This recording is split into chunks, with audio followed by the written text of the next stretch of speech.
JT Brew at JT Orange, but it's fine. JT Brew at JT Orange, and we're There we go. live. We're live. We're live, JT, Johnny. I forgot your face. It's been like a Oh week my and a half since God, we I did a haven't show. seen you forever, brother. Oh, It's been a long time. You are still Holy absolutely crap. beautiful. Thank you, sir. These kids are trying to Well, age me, though. My goodness. we just talked about coaching our football teams and football practice, and I only coach the offensive lineman. JT does a little bit more, but we'll talk about a little bit of kids football practice, a little bit of all that stuff as soon as let's get this show going. And we got a lot of stuff to talk about, a whole bunch of NFL stuff. So let's get this started. McGlynn is in. I repeat, McGlynn is in. Let the fun begin. This is the Commissioner Evaluation Podcast with your host, John McGlynn.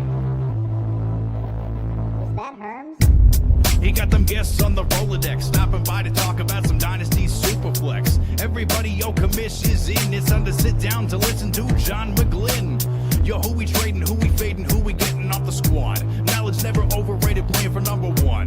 And yo, McGlynn is in. It's time to let the fun begin. It's the Commissioner Evaluation Podcast with John McGlynn.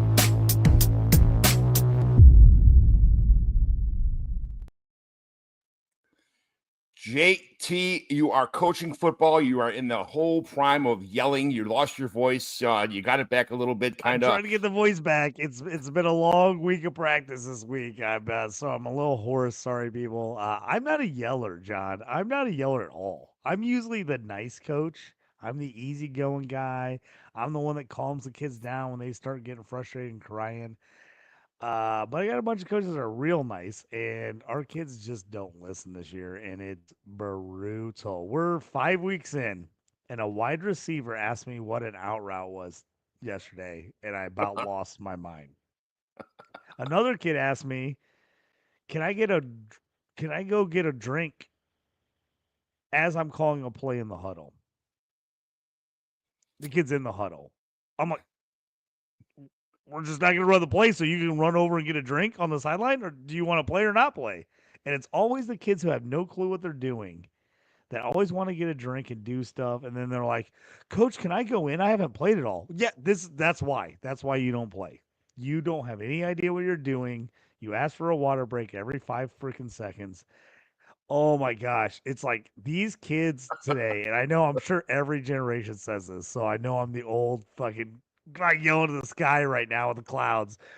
But it's like our coaches screamed in our faces all the time. We like pat these kids on the back and we're like, "No, you're good, you're good, you're good." And they just like they can't take it, man. Anything, any kind of little bit of pressure, any kind of yelling. They're like, "Oh, I mean, you're not just gonna pat me on the head." I'm like, "Do what you're supposed to do," and I'd love to pat you on the head, but like they nothing. No, it's brutal, man. JT, I think people. I always coach offensive line. Okay, I don't do defensive. I don't do defensive stuff. I'm just an offensive line coach. I help with these guys, and I think people don't understand. Like, they think that the offensive linemen are they are, for the most part, they're the most passionate players on the field. I think, but they're very sensitive too. They're always Yeah. the biggest kids, and people think they're the roughest and toughest. These kids at the end of the season are the ones that cry the most because they missed the Oh, football season. But I'll tell you what, man, it's so cool because there's no prima donna divas on the offensive line. The guys just want to go in and road grade it. And it's like they want to help everybody else. They want to make the holes. They want to get downfield and block so the running back gets all the glory. They don't care. It's a different breed. Coaching offensive linemen is my favorite thing in the world because they're just like me. They're big teddy bears. They just want to do their job and just score points, and they don't care who gets the credit. They know their name's not going to be in the paper. They're not going to be in the local newspaper holding the football up, stuff like that. They're just gonna be part of a team, part of a program, and part of a great system. well, I'm trying to tell these young kids because, like, at this grade, we have a couple bigger kids, but then it's like all the kids that aren't like super fast, super talented, they got to play O line because we have to have guys on the O line. Everybody wants to be the running back. And I'm trying to tell these kids, I'm like, just because you're on the O line doesn't mean you don't matter. I'm like, you matter. I'm like, you're the O line. Like, we can't do anything without the O line. And it's like trying to get these kids to understand, like, O line's not just like a throwing you off to the sideline. Like, you got to play. You got to be here. We need you. And so it's like trying to get these kids to understand that is a little difficult sometimes. But yeah, sorry, I'm just in frustration mode. We're 5 weeks into the season. Like We've had so many kids miss 1,000,000 days of practice, and they come back to practice like, well, I don't know what I'm doing. I'm like, I don't have time to go back and tell you everything you missed for the 2 weeks you went on vacation during football season. I'm Yeah. sorry. I don't have time. We have 38 kids. Like, listen and learn. And then I just like sometimes I test them. I'm like, okay, I'm gonna run one play, and then I'm gonna run the exact same play with the second group right behind them.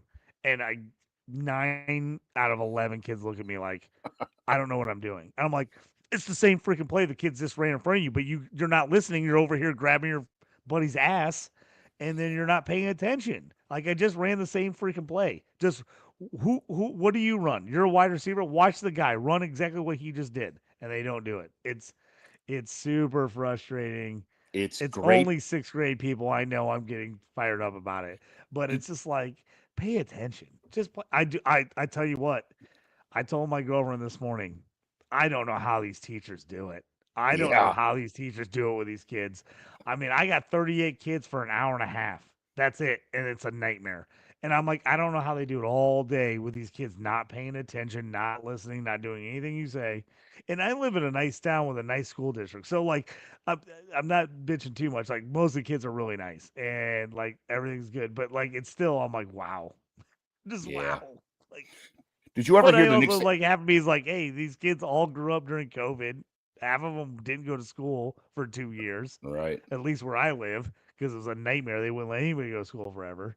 So it's just it's just a mess. But hopefully we pull our head out of our butts and we win a game tomorrow. I'm real nervous about it, but hopefully we show up on game day and we do what we're supposed to do. Did you ever hear the story about Nick Saban when Derrick Henry came to Alabama and he had no idea how to like do anything besides grab the ball and just run? And he's like, Because he didn't get coached at all. Like they're like, you're huge. I'm giving you the ball. You go. yeah, And then doesn't know anything. Like, didn't know how to block, didn't know how to do it. Nick Saban had pretty much had to start like the kid was in 5th grade, like kind of like, hey, here, Derrick, here's how you block, here's how you catch, here's how you do anything. He didn't do anything besides run. Like here, Derrick, run right, run left, run right, run left for his entire career. And he finally got to college just on talent alone, and he had to learn how to be a football player. I mean, he's still just kind of a run right, run left kind of player, but. yeah. All right, John, but anyway. first question. We're pulling it up right here. Jamie in the chat. Thank you, Jamie. I broke out my Travis Hunter jersey you got me for a home league draft the other day. It was a big hit. Everybody loved it. So thank you for that. I've been drafting Travis Hunter everywhere because of it. His question is Roman Wilson or John Sam. I always mess up his name. Andre Yosevas. Thank you for the Bengals. I jack it up every time. In best ball, I do. I tell you what, I like Roman Wilson. I think he's highly underrated. I think he's going to get way more playing time than people think he is. I legit think he, outside of the tight ends, and I'm going to throw that. I think the tight ends are going to be a lot in the mix for the Steelers. I think he's the number 2 wide receiver behind DK. So I'm grabbing Roman Wilson in best ball for sure. I don't think he's going to have a monster year as far as like statistics go, but he in best ball for sure, he's going to have some good games. Yeah, I mean everybody's riding the Calvin Austin train right now, but I've been on the Roman Wilson train since our rookie drafts, last year. So I'm all about Roman Wilson. I think he's a very, very talented receiver. I think people forgot about him because he was out last year with an injury. So he definitely could be the number 2 receiver on his team for sure. I mean, he's the perfect buy low second year candidate who Absolutely. didn't come through as a rookie, and so now everyone's forgot about him. People were getting, dude, he was a 3rd round pick. He was a 3rd round pick. It's not like he was like, oh, they took him in like the 5th or 6th round, like late. Like they spent like decent capital. I mean, Deontay Johnson was a 3rd round pick for the Steelers. Like 3rd round pick for the Steelers at wideout is like a legit pick. So I think you definitely go Roman Wilson. I've been grabbing him everywhere I can because he's cheap. I've got him off waiver wires. I'll make trades. I've traded for him in a couple places because people are just like, he's not gonna be anything. I'm like, all right, I'll trade just something cheap for him. So talk about 3rd round picks who are underrated. We're just gonna kind of go through just so everybody knows. Like, I know we didn't start off on the right foot here, but we're gonna go through like team by team, just talk about some players that we like across other teams. Somebody I drafted this year is also a 3rd round pick who's on the Minnesota Vikings named Ty Felton. I think a lot of people forget about that when teams invest a 3rd round pick in a wide receiver. I mean, it's not a guaranteed hit. 3rd round pick is not a 1st round pick, and even 1st round picks don't always pan out. But Ty Felton is somebody that has an opportunity that people are completely and seriously overlooking, on the Minnesota Vikings. Justin Jefferson for sure is going to get all the love. And, McCarthy's not a humongous running quarterback. I get that. But it's not the whole game. It's not going to be TJ Hawkinson getting 100,000 and then Justin Jefferson. And out of the backfield, their running backs, Aaron Jones catches a lot of passes too. And, but I just think Ty Felton is somebody that's – where would you draft Ty Felton? Like if you're talking about, I guess we could say dynasty startup, but even like a redraft this year. Let's just talk redraft because we're almost in redraft season right now. Where's Ty Felton going, as far as you're concerned? Like, is he like wide receiver 4, wide receiver 5, wide receiver 3? Like, how do you kind of view a guy like Ty Felton? Felton has literally been the cheapest guy in dynasty rookie drafts. Now, most people's dynasty rookie drafts are over, unless you're in a couple of leagues like me, who I was complaining about earlier. The commissions are way behind, and we're last second trying to fill stuff and get it done. But he was like the cheapest third-round wide receiver I think I've ever seen this year in dynasty. I mean, he was dropping to like 4th, 5th. I had leagues he didn't even get drafted. Right. In the rookie draft as a third rounder. I mean, I think people just don't think he's going to play at all, which to me is a little surprising, to be honest with you. Obviously, Jordan Addison's there. The suspension helps Felton. I just can't believe how low he's going. It to me, it's really surprising. Like, he's definitely going to be somebody you'd think would be somewhat in the mix. And at this point, he's so cheap. He's probably on your waiver wire, to be honest with you. Yeah. You could get him almost anywhere. If you're in a dynasty startup, he's probably going last round, if not going at all. It's wild to me. Yeah. I got him everywhere just because nobody wanted him. I mean, I literally... I took him late in a ton of leagues, and then I picked him up off the waiver wire as soon as I could in a bunch of stuff. So, Joe, my neighbor, the guy who decided to take me and him like to drink together. He lives right across the street. Like to drink together, and Joe decides every year to join his bowling league. It plays on Thursday night, so I can't watch Thursday night football. But he just got in here and said, Brian Robinson to the 49ers. I did not see that. Just saw it, John. Just pulled it up. Tom Pelissero sent him to the Niners. Brian Robinson is supposed to be going to the Niners, is what everyone says. That is wild to me. I never was a big Brian Robinson Jr. guy. I thought he was okay, but I just didn't see why he was like a starter. He just seemed like a backup in the league. I don't know, he's a starter. But he is getting traded to the 49ers. I'm really hoping this means that CMC isn't hurt or something's wrong with CMC. Hopefully it means all their backups are hurt and they're like, oh, we need another guy because everybody else is hurt. But this is wild. So for a 6th round pick, exchange for a 6th round pick. I mean, thank you, Joe, for the breaking news. I tell you what, I'm the biggest Antonio Gibson fan on the face of the earth. And when I'm like, there was no way Brian Robinson's going to take over Gibson. Brian Robinson had some flashes where he actually looked pretty good in some games. He's not a terrible running back. I mean, he's solid. He's not a great running back. He's solid. But I tell you what, man, the hype train, if you haven't done your draft yet or you're just getting ready to draft this weekend, oh my goodness, the hype train is going to get through the roof on the rookie out of Arizona. Here, I'm in a draft that got started late, just started this week, and he went number 3 in our rookie dynasty draft. Ja'Cory Krosky Merritt, people. Yep. He is going to be the pick everyone's taking this weekend. Redraft leagues, anything you're in, people are going to be all over him. People have been singing his praises. I was like, man, maybe the hype's a little too much, but maybe I'm wrong. Who else? I got to look up who else is on the running back roster. Chris Rodriguez behind him? I'm like, really? Like, I just picked up Chris Rodriguez and a bunch of on the waiver wire on a bunch of teams. So. Well, that's what I'm saying. I'm like, I think he's the backup to McCrosky. I'm gonna look up a depth chart right now, John, because now here's the depth chart. I'll just let you know it's Austin Eckler, Ja'Cory Crosby Merritt, Chris Rodriguez, and then Jeremy McNichols, which I have a lot of Jeremy McNichols because he's a good receiving back. He won me like a playoff game last year because he had like 1 or 2 good games and everybody else was hurt. So I mean, Austin Eckler, I I'm had not him on a buying lot that of hype leagues. I train. picked him up late, man. But the hype train is gonna be through the roof. I mean, Oh literally, yeah, I'm in a draft like Ashton GT went one. It's an IDP combined league. I took Travis Hunter two.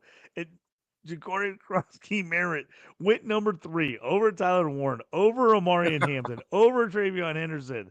Like the hype is through the roof, people, and it's oh just yeah. gonna get worse now. That is wild. Joe coming through with the minute Joe, pickups. my That's man. wild to me. That's wild to me. And I'm sorry if you have Brian Robinson Jr.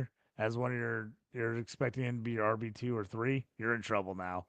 Unless Ye- CMC goes down again, he is now a backup for sure. What does That this do for hurts. my Jordan James shares of the 49ers? Well, here's what I'm thinking, John. Jordan James has been banged up. Yep. This to me says he's more hurt than they would like, and obviously, as a rookie, he obviously is way behind on the system. To me, this is why you're trading for him. Jordan Mason's gone on the Vikings. Now you're bringing Robinson in because you're hoping that he backs up CMC, but I don't have a lot of Brian Robinson, but I have a couple spots where I really need him as a running back, so I took him. Yeah, he's in trouble now. That hurts. I'm gonna have I've to been make some sending trades. fourth round pick and like $400 fab out of my $1,000 budget to try and get Brian Robinson. Does Brian Robinson's value, does it go up or down with after this situation? And how bad is Oh, he affected? way down, because he's not the starter. He's I not mean, the anything. he's got to go way down because I mean, in Washington he was the starter and he has been the starter. Now he goes to San Fran. I mean, literally, the only way he becomes relevant for fantasy this year is another CMC misses the whole year, which Yeah. I mean, just end me now if CMC misses the whole year again. I mean, I traded for him everywhere last year when he was hurt because I was like, he's gonna come back next year and be huge. And I'll be done skis in a million leagues if CMC plays 2 games again. Let me ask you a question, okay? How much faith do you think the Houston Texans have in Nick Chubb right now, where they didn't go out and get a guy like Brian Robinson, at least because Joe Mixon hasn't been at camp, hasn't been anywhere. There's no, I mean, when silence is golden as far as like when injuries are concerned. Joe Mixon hasn't even showed up at camp like half. I mean, it's they don't know what's going on over there, and they've only got Dario Gumbuale, Nick Chubb, Damian Pierce. You know, they got Woody Marks. I know he's your boy, but Woody Marks is my boy. Woody, buy all the Woody Marks shares. I'm telling you, John. People thought I was crazy. I was taking him like probably a round or a round and a half early in Dynasty rookie drafts, all the way back in like May.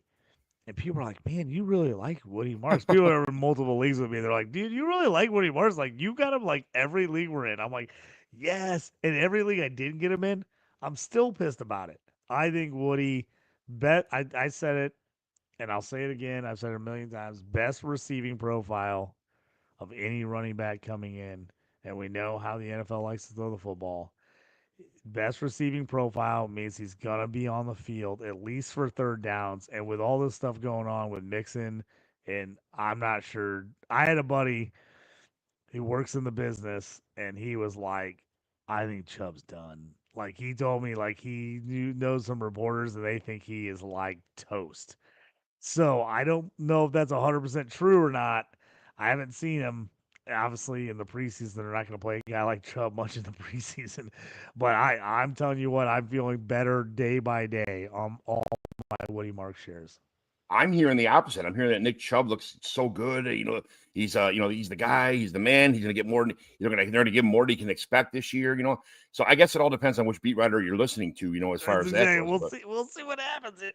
All I know is I have a million Woody Marks and no Nick Chubb. So I will say that. So everyone who does have a bunch of Nick Chubb, you're probably gonna laugh in my face when he ends up crushing for 1,500 yards out of nowhere, and he finds the fountain of youth this year, and he becomes the old Nick Chubb, and Woody Marks has 200 yards rushing and 15 catches, and everybody's like, JT's a moron.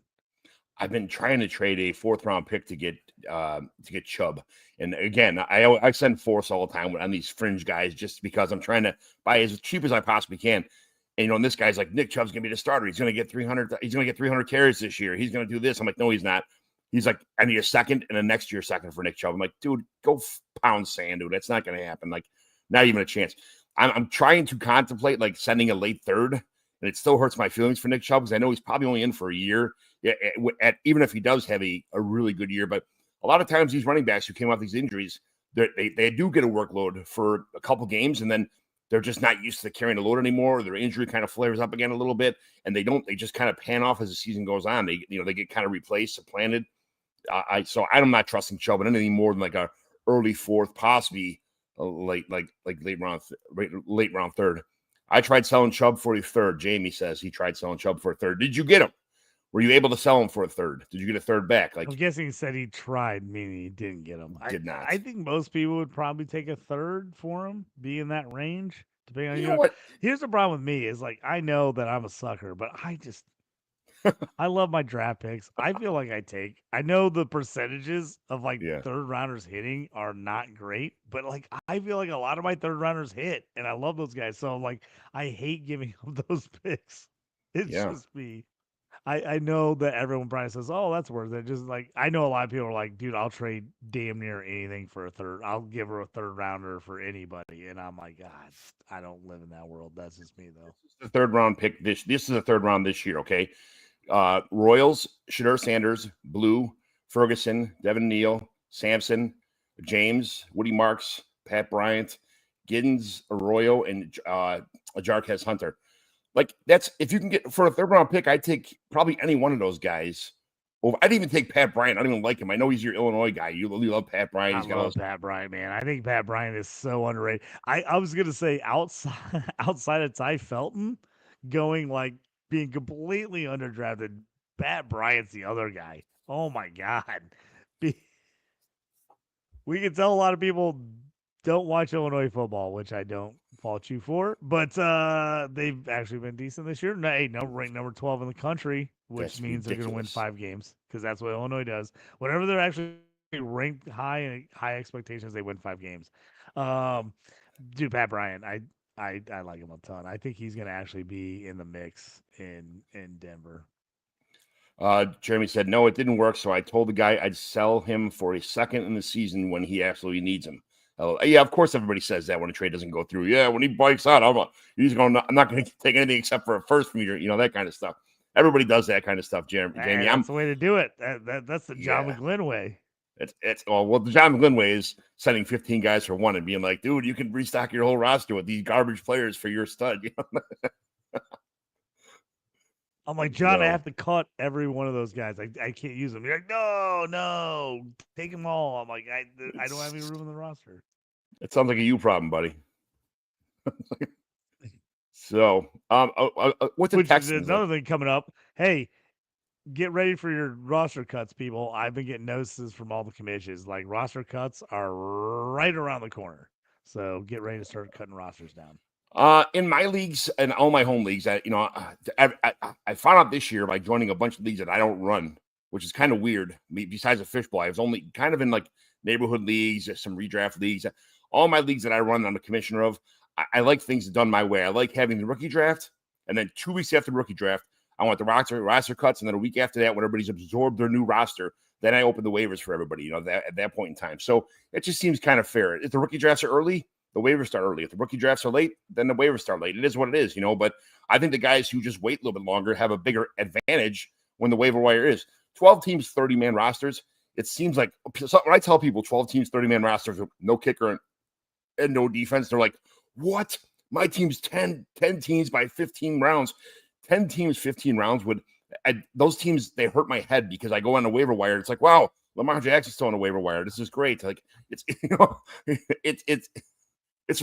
ridiculous. It drives me bonkers. There's a lot more players available. Well, I'm in a bunch of, me. I won't get into the IDP talk, but I'm in a bunch of big IDP leagues that are like 50-man rosters. I'm like checking out my roster, and I'm like, oh, I'm at 67 players. I gotta get 17 guys because I'm one of those guys. Like I do the draft, then I literally that first waiver wire run, I pick up like 10 guys. In case I think they might, like, I'm picking up like backup linebackers, safeties, young guys are like, just in case they win the starting job. I can use them. And if I don't, Mhm. then I can cut them later. So my rosters right now, I was up till late last night, trying to go through my roster and figure out who I'm going to cut from what teams because I had picked up so many guys on the waivers in the offseason. There's nothing worse than after you, because during the season, I'll leave one spot open, like, and I'll just one day at a time. I'll just take it. People who are on the IR that like kind of have any kind of fantasy relevance. I'll pick them up and I'll move in my IR. And next day I'll pick somebody up, move in my IR. You know, anybody that's on the IR. So I fill my 10-man IR up, and then I have I have a 20-man taxi squad on one of the leagues too. When you import 15 rookies or 17 rookies, I had to cut 13 guys off that it got imported to my taxi squad. I had to clear my IR, and I because of the draft, I had other guys that I couldn't. I traded for during the draft too. I had to cut 27 people this year in one of my leagues. I'm like, dude, this is so brutal. It's almost like, yeah, it's terrible, man. Cut in a whole team. John's literally cutting a whole roster. And you're like, oh shit. He's like, guys are like, I didn't realize we had a 13th team in this league. And John's like, yeah, they're just all on my bench. Yeah, I'm like, man, I gotta. What do I keep Cornell Powell or Quintez Cephas? Like, which one of these guys do I? John, I just got Woody Marks at 4-2. Did you really? Just good for you, man. 4-2. Wait, in the rookie draft or like in what are you talking about? In the rookie draft. That's awesome. 4-2 is pretty good, man. Yeah, I got Travis Hunter at 1-2, Caleb Johnson at 2-2. I got Trey Harris at 3-2 and Woody Marks at 4-2. I'm absolutely loving it. How scared are you about Caleb Johnson? Oh, as a Steelers fan, I went back and I watched the preseason games on NFL Plus last night. I went back and rewatched them because I had kind of seen them, but I wasn't paying super attention because I was doing stuff when I was watching them. So I went back and rewatched them last night.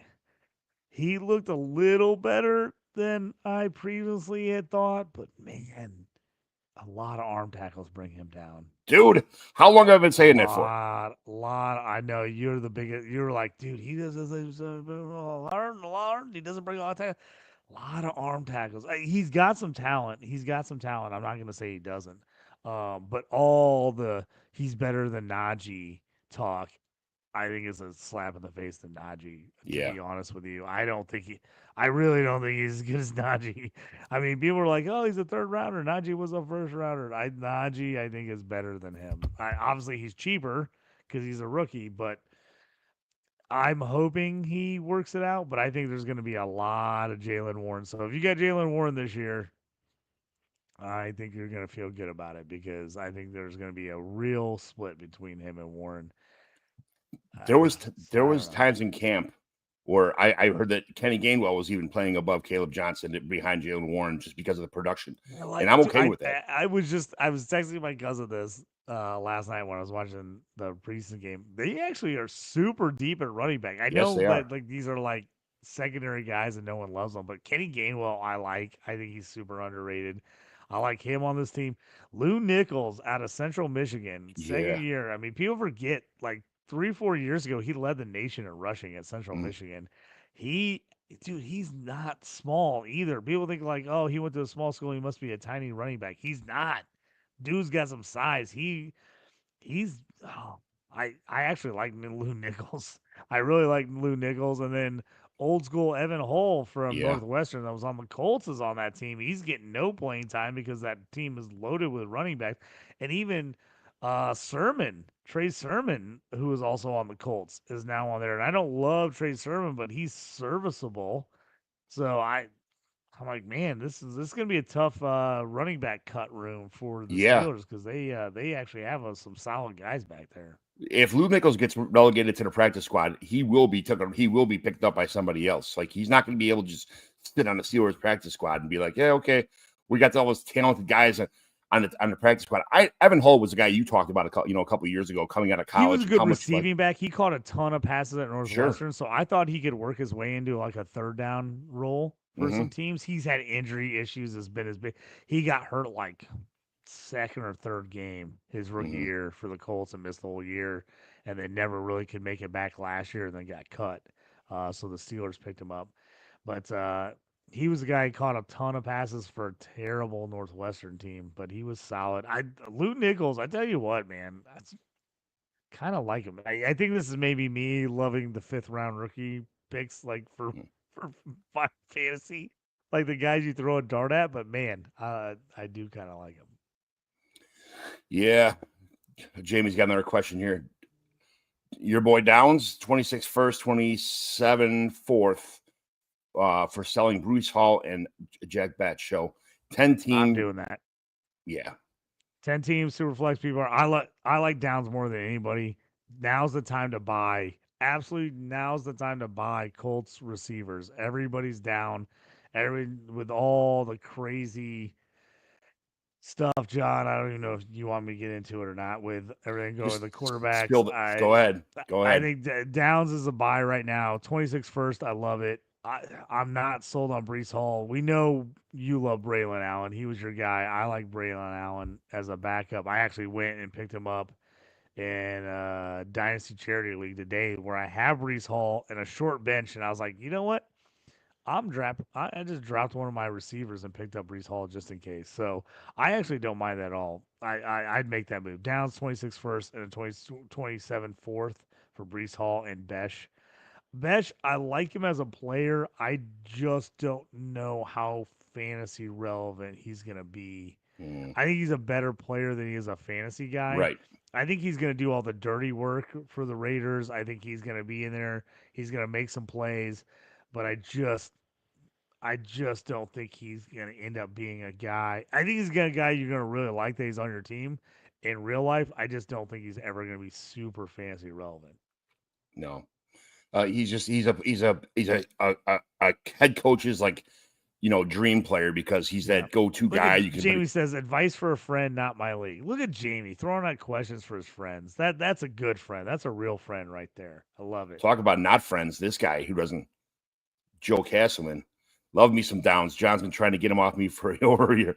Yes, Joe. I try to like pull the wool over Joe's eyes all the time. Or I try to pull the wool over everybody's eyes all the time, but everybody knows just as much as I do, probably more than I do. So, Downs is Joe never trades, first of all. So if you trade with Joe, it's like the whole league goes nuts. Like when Joe makes a trade, like once every 3 years, like, holy shit, what happened? How did Joe make a trade? But yeah, I was trying to get Downs when his value was low before kind of the hype train started on him. But now Downs is going to probably be the leading receiver on that team. I mean, he's a very talented player. But yeah, he's been a little nicked up again. So now's the time to try to buy him because some people are real nervous about the Colts quarterback situation, as they should be. But I still think Downs puts up stats, and he's been, again, the one big thing about him is he has been nicked up almost pretty much every year since he's been in the league. He is not a very big guy. He's been nicked up, so that is the worry with him. But I do like him a ton. John, let's just get into it. Let's talk about it so I can just get off my chest. Get it off your chest.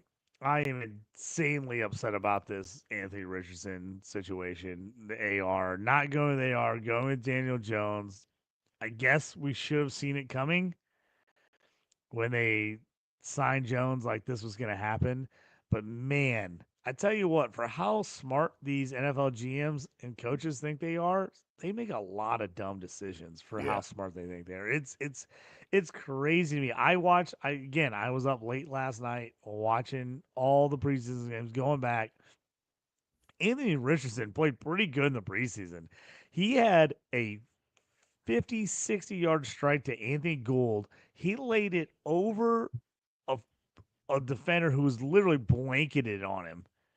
All over him. No business making the completion. Gould made a great catch. It's like a 55, 60-yard reception, and gets called back because A.D. Mitchell is offsides. The wide receiver's offsides before the play starts. Like, those are things that people go back and they look at the stat sheet and they're like, eh. I'm like, that's the stuff that kills a guy. Like, you had that 60-yard catch that he threw on a dime. We know who Daniel Jones is at this point. We know he lucked into a huge contract only because the Giants somehow, some way made the playoffs as a 9-8 team and won a playoff game, and that's the only reason Daniel Jones is got the contract he got. If they would have made the playoffs, if all that wouldn't have happened, there's no way they signed him to a huge deal. So, I mean, let's just talk about this. The Giants basically told him to leave, got rid of him, even though they owed him a crap load of money. Got rid of him so they could sign Russell Wilson and start Russell Wilson this year. I mean, if you're a Colts fan, that doesn't make you feel great. You're like, we picked up their guy because what? Oh, they got rid of him so they could start Russell Wilson. That's another team. The Giants, like, what are they doing? Stop effing around. Just play Jackson Dart. What are you doing? Just play Jackson Dart. Stop it. No one believes in Russell Wilson anymore. It's ridiculous. Let's pull up Joe's comment because he's right. I'm sorry, John. You hit it because I think I'm hitting it at the same time you are. Yeah. Yeah, 50% completion percentage doesn't help. I agree, Joe. But there's also, if you go back and watch a ton of their tape, there's a ton of drops on film that weren't his fault. And there's a ton of completions that get called back for terrible penalties that make his stats look worse, even though he's pretty good. He had another play where they ran an RPO. He ran a beautiful RPO, runs out to the left. It's like 3rd and 5 or 6, runs it to the left and dumps off a 7-yarder to the tight end right on the sideline on a rope for a first down, and it gets called back because of the legal man downfield. Like, people don't see stuff like that. And again, there's no way Anthony Richardson ever is going to be a 65% to 70% completion percentage because that's not who he is. He chucks the ball deep, man. He's old school. We're 80s style.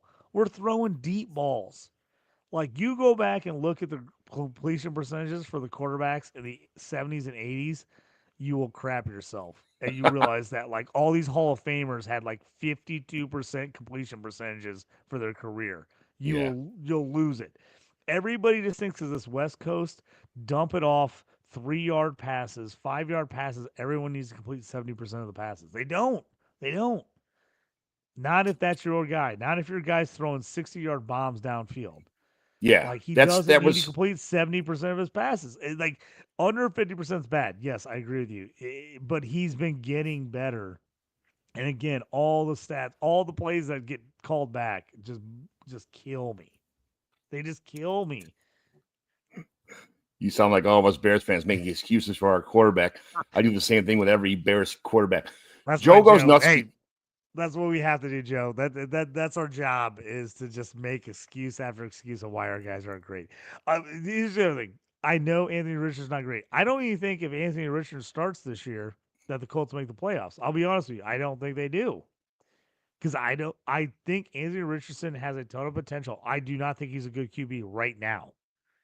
But you knew that when you drafted a 20-year-old quarterback who started one season in college and one season in high school. You have to have a plan. The Colts have absolutely jacked this thing up. They've jacked this up. If you're taking that guy 4th overall, you know, like, hey, this is a 4 or 5 year process.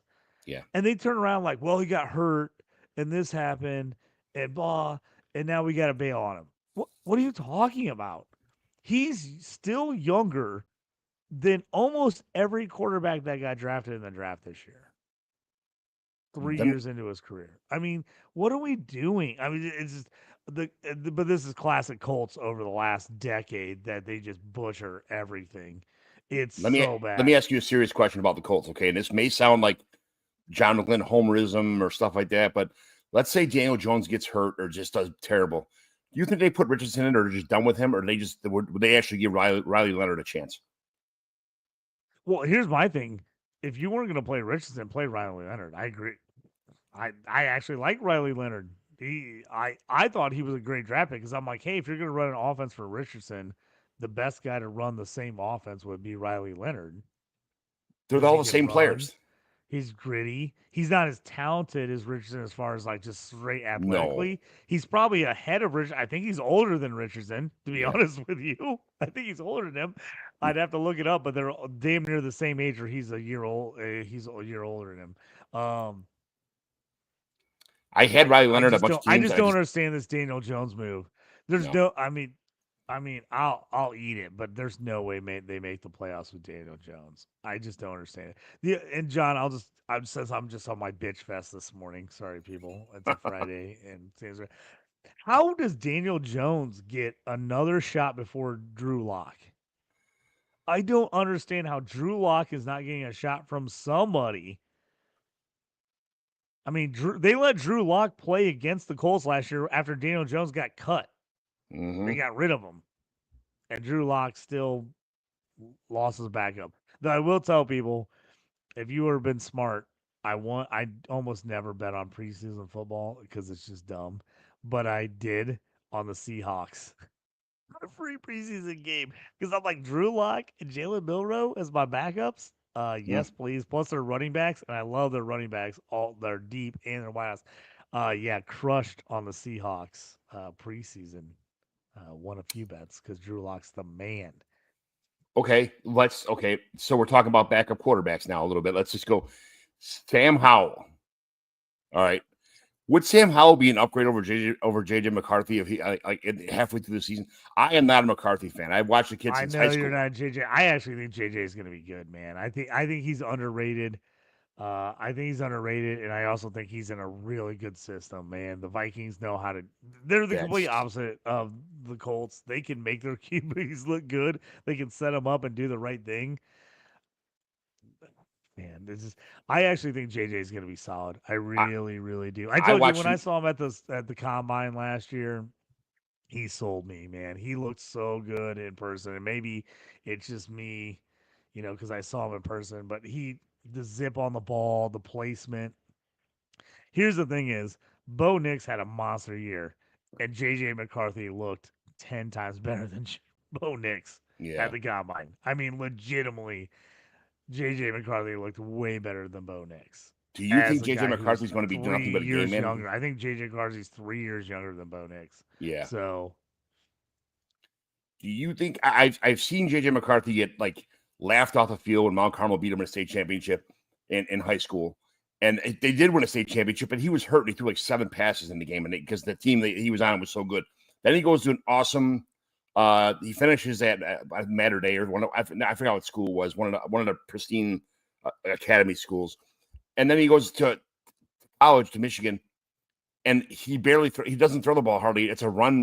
He's a game manager to me, and I don't think that Sam Darnold didn't need to be a game manager last year. He was just the system just fit his play.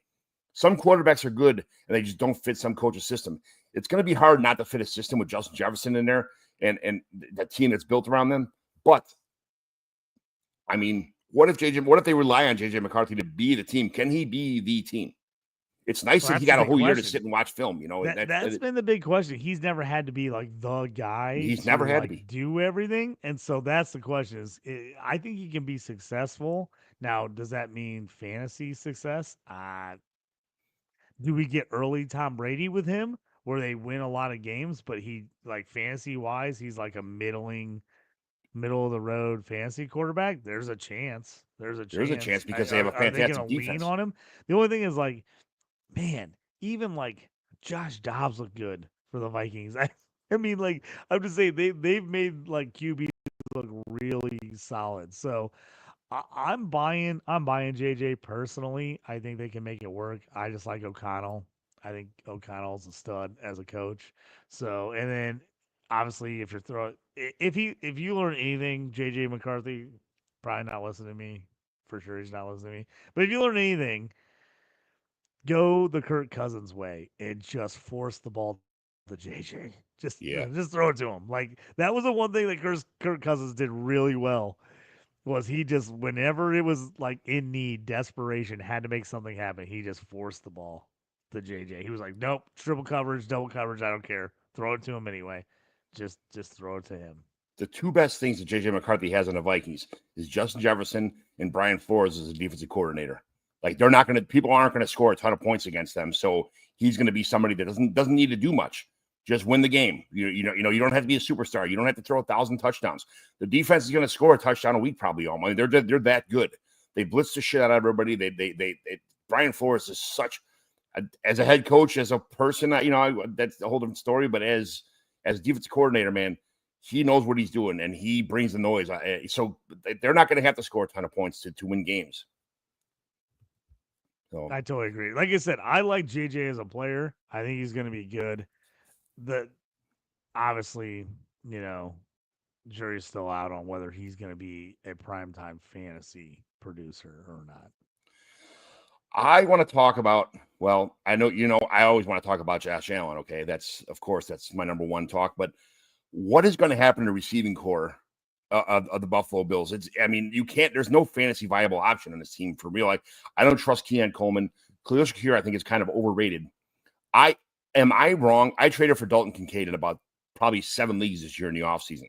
I thought it was a good deal. I traded away Aaron Rodgers to get Dalton Kincaid in a 0.75 tight end premium league. I think Kincaid is going to be the guy who he was hurt a lot of last year. He's got great hands. He drops some passes. Got a bad. His whole name's been dragged through the mud for the last year and a half. Do you think Dalton Kincaid could possibly be the focal point of this offense, or am I just wish casting that? I actually think there's a good chance. I really do. I think he's. The problem is so many tight ends have hit early lately, and that never happens. It never happens.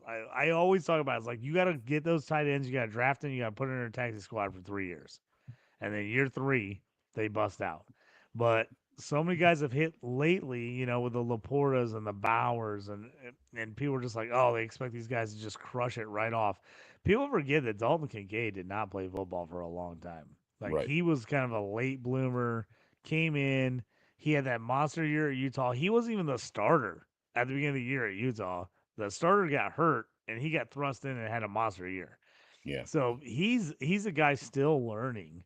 I actually think there's I need to look this bet up. I need to look and see if there's a bet that he leads them in receiving this year, because that's a bet I would bet. I would take bet that bet. Because I do think there's a good chance he ends up leading this team in receiving this year. I think their wide receiver core could be decent, but they just, I don't know if I trust any of those guys to be awesome. Josh Palmer, he's had moments where he's looked really good. Elijah Moore, he was my, throw the dart with my eyes closed, at the end of drafts and a bunch of redraft leagues and a bunch of charity leagues I was in. I kind of threw at him. Maybe he gets a spot. Maybe Shakur. Maybe. I don't know. Playing the slot I think Kincaid is the best bet in this group. Let's play this game. It's a little surprising that they didn't do more to get Josh Allen something, but yeah, I feel like Aaron Rodgers, they never really draft anybody for him. That's kind of where they're at. Although they did trade back from the first round for pick 201. I think they got Keon Coleman, but Keon Coleman's just kind of a jump man. He's like a Chambers. But anyway, let's talk about you're in a dynasty league, okay? Are you taking, obviously, Trey McBride, Brock Bowers, that would you take Dalton Kincaid, or would you take Mark Andrews at this point in time? If I'm in dynasty, I take Kincaid. I want to get a shot at the long term in Kincaid. Kincaid or Kelsey dynasty right now. Sorry. Kincaid or Evan Ingram. It's a little closer. I think Evan Ingram could be good on the Broncos this year. Short term, if I'm in a win now situation, I take Ingram. But long I think I'm going Kincaid in both situations in there. Dallas Goedert. Man, I like Goddard, but I was looking some stats up on him the other day, and they were, it's just like he misses so much time, and he's like clearly the third option for the Eagles for a team that doesn't throw the ball a ton. I like Goddard for the value, but I think Kincaid long term is definitely the guy. This is my toughest one, and I didn't know which one to get, so I traded for both of them. And I had both these guys on a lot of my same teams. Tucker Kraft or Dalton Kincaid? Ooh, Tucker Kraft is making a name for himself. I kind of like Kraft lately. Oh, man. I like Kincaid a lot. I'd probably Kraft slightly. Again, I think the wide receivers are going to be a little bit of a mess there. I think Kraft steps up. All right. Just like after that, like Jake Ferguson, I want Kincaid over that for sure. Kyle Pitts, Gesicki. I mean, John, I gotta stop away for just a second. I'll be right back. all right. I'm going to go through this while JT steps away for a second. But this list of tight ends that are above Dalton Kincaid in the rankings, all right? Zach Ertz, Hunter Henry, Tyler Warren. Tyler Warren had one good year in college. I don't know about that. I feel like he's somebody that may not, just opportunity because the team, but Kyle Pitts, Gesicki, Brenton Strange might have a decent year this year. Colson Loveland. I like Colson Loveland. They're probably in a parallel universe there. Dalton Schultz, Mason Taylor, Kate Otten. Those guys are all kind of in the same tierish.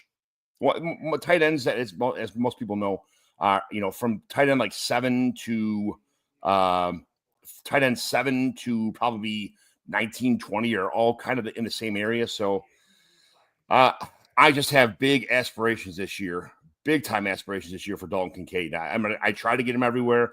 I try to, especially in the tight end premium league where he may not get a ton of volume, but he's definitely going to be in a situation where he's going to get a lot of Josh Allen's looks. And for a guy like Josh Allen who spreads the ball over the place, he is also a fantastic option in the middle of the field. And that Josh Allen loves the middle of the field.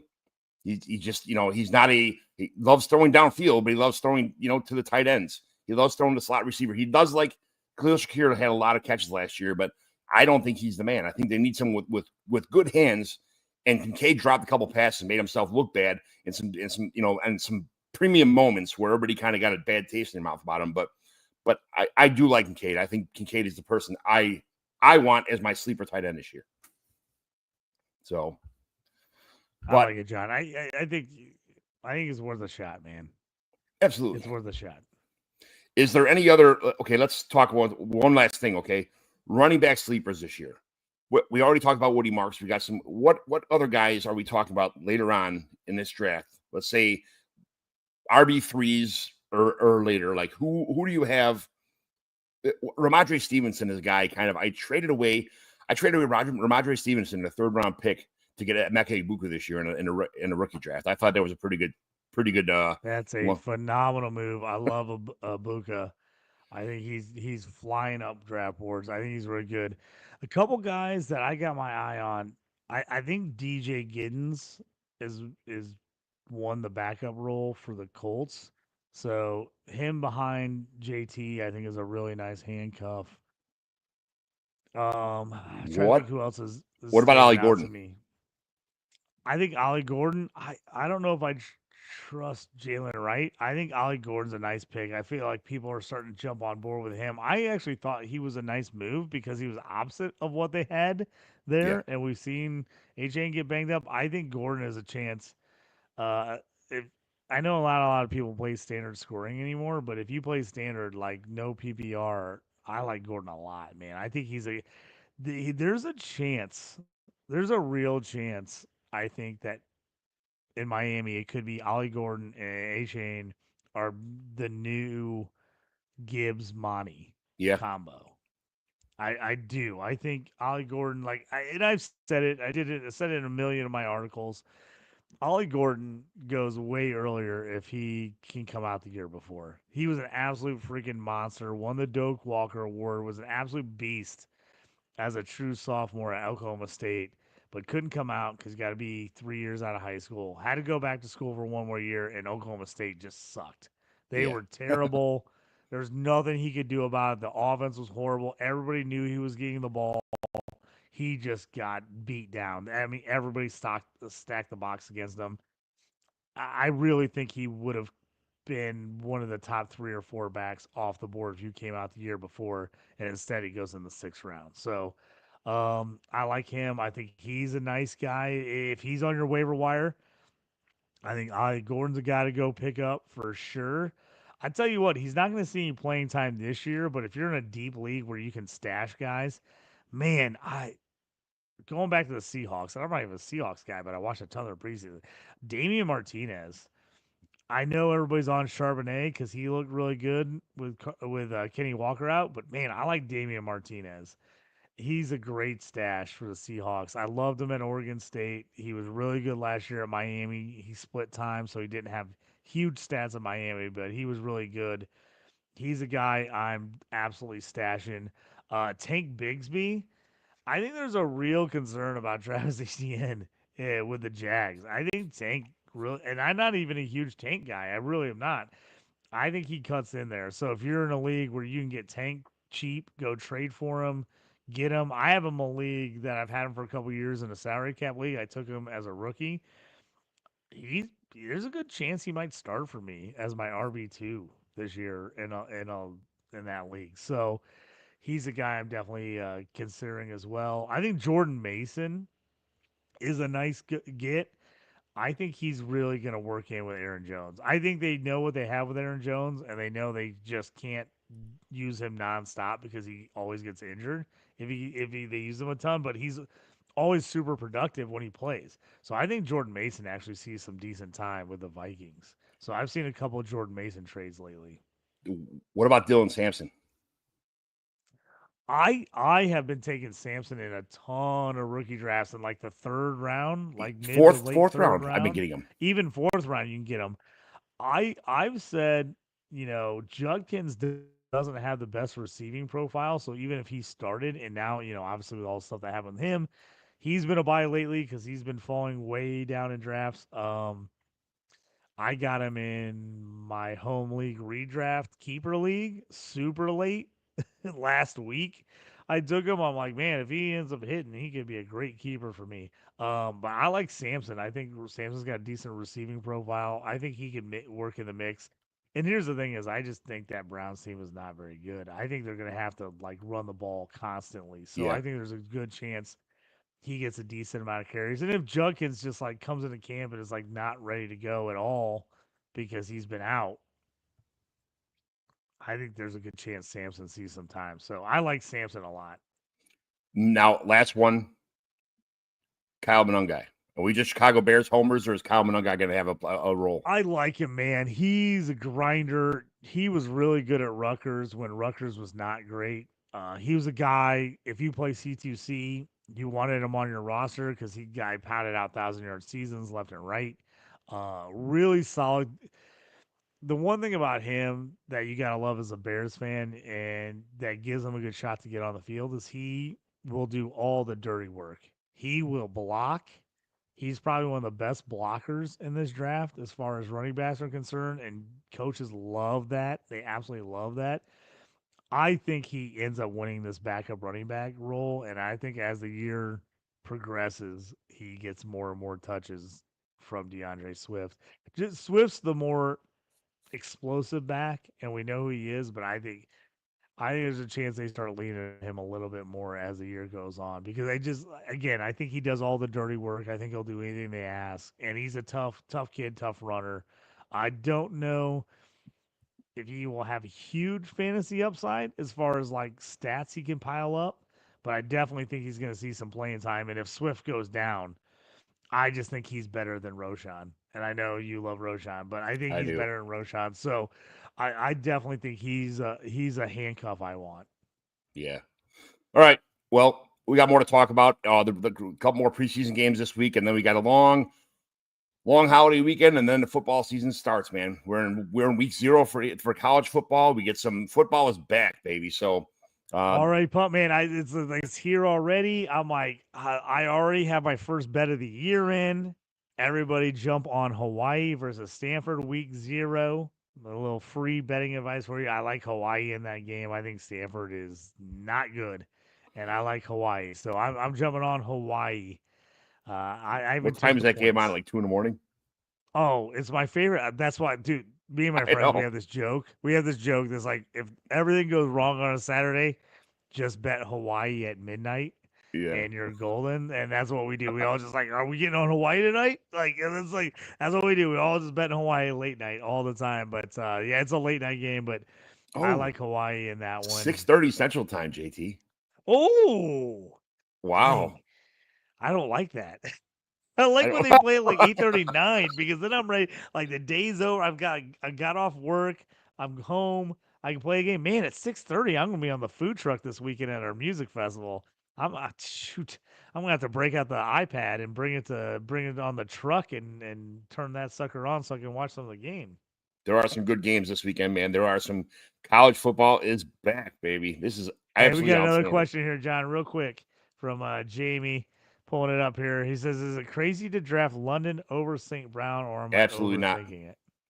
Absolutely I don't not. think it's crazy, man. There's a lot of people that like London over St. Brown, so it I think I like St. Brown a ton. Like, obviously, we've seen what he's done. He's really, really good. I think London has the highest upside. So you're shooting a little bit for the moon there, but I don't think that's a crazy idea if you like him, especially in Dynasty. London could have 160 targets this year. You know, I mean, probably maybe even more than that. I'm absolutely afraid of this offense. The Lions offense without the entire coaching staff got gutted. The offense, the defense, the water boy, the cheerleaders. I mean, everything there got gutted. You got to start from scratch, and you know, It's people don't understand. I mean, even though you still have the head coach, that's a big change. It's a big huge. change when your player caller's gone. You know, you don't know how those guys are taking on the new guy. It's a difference. I still think the Lions are going to be good, but I don't man, I just don't see how they don't take a slight step back this year. Even if they're still good. I just don't think they're humming like they were last year. I have pick 8 in this league. I have another McGlynn Dynasty Home League startup. I got pick 8, and Anthony Scripp has pick, I think it's 1 or 2. I think he's got 2. If Josh Allen doesn't go pick 1, what would you trade to move up to get Josh Allen at 2? Or would you just stay at 8 and be like, okay, whatever? Because I need Josh Allen on my football I know you team. love to trade up, John. I know you're a huge fan of the trade up, getting your Probably the only quarterback. dumbass that loves trading up all the time. Yeah. But that's the only good thing, though, is if you're that guy that likes to trade up because everybody else is trying to trade back, you can make some things happen. I've seen you do some crazy trades. I don't know, man. What would I give up? What would I give up, or what would you give up, John? Because I think you would give up more than I would usually to move up and get him because you love to have your boy. a third, when I swapped 3rd and 6th round picks, was that enough to move up 5 picks in the first round? Is this a startup? It's a 12-team, 30 rounds Dynasty Superflex startup, no kicker, no defense, kind of similar to Babies and Boomers setup. Oh, yeah. I mean, you can make that move. I mean, I think a lot of people would take that trade if they can move back 5 or 6 spots and get a 3rd and a 5th or a 6th. I think a lot of people would make that trade. If you like the quarterback, I think it's worth it. Get your guy. All right, JT, thanks a lot, man. We will talk to you guys later. Thanks for joining the Dynasty Evaluation Show. We will see you a lot during the season. Have a good one.